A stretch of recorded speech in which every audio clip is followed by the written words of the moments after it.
ngokhohlwa inzimi nange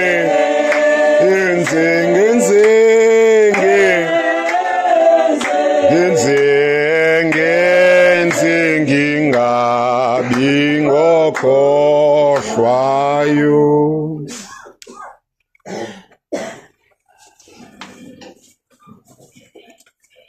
Ma ubona abantu sebehlukene ebudlelwaneni njengoba kushiwo evangelini eliyingcwele, sebedivosile noma mhlambe kade bengakashadi kodwa sebehlukene, uvame ukuzwa amazwi omunye mekhuluma ngomunye sekhuluma ngesilwane nje, sebona nezici akade engayiboni, khanda ubeliphulula kahle useyabona ukuthi likhuluma nje ngoba usengalo. Obenembimbi bekuthiwa ave bebahle labo line abasebusweni bakho besathandana. Noma oneyingcabo kuthiwa you look very sexy art. Kodwa mase kuhlukene kuthiwa lento edwetshwe yadwetshwa ubusa. Kuthiwa uyinaliti zakho aveza izinhle mawusunyathela.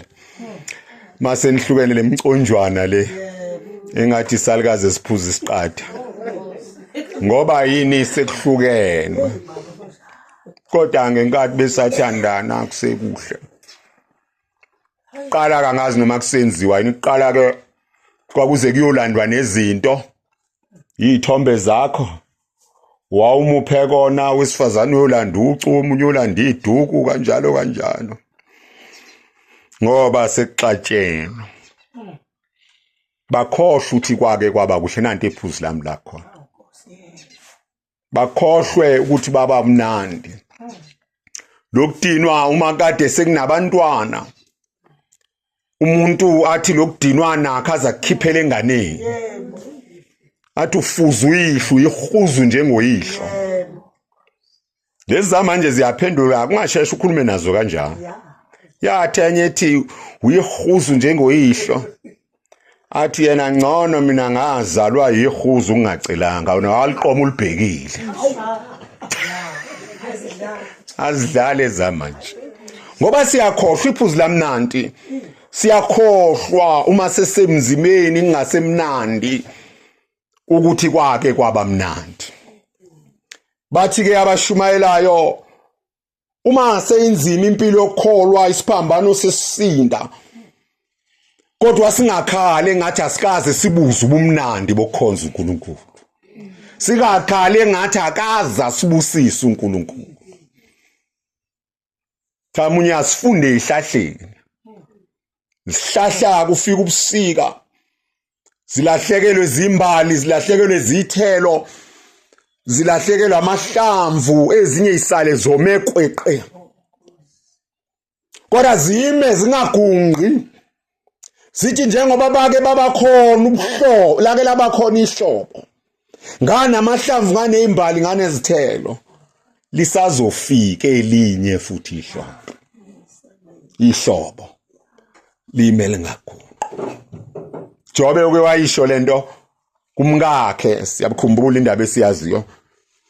Jobe uselahlekelwe yonke into, ulahlekelwe imfuyo yakhe yonke into anayo, walahlekelwa nezinsizwa zakhe ezinkulu nezintombi zakhe kuthiwa zazizinhle yonke indawo yaseUre lapha ehlala khona.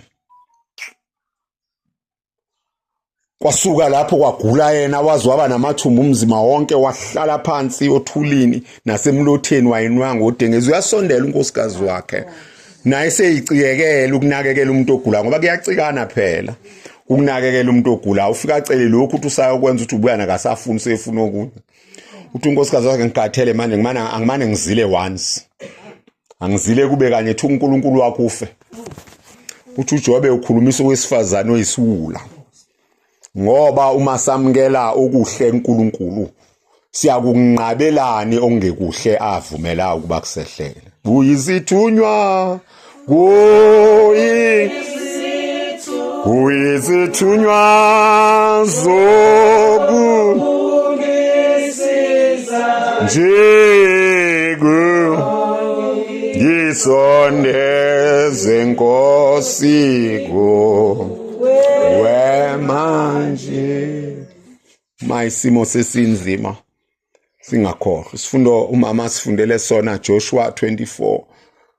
Bantwana baka-Israyeli sebekhona ezweni laseKhanana, kodwa seqala ukuba nzima nakhona ngaphakathi.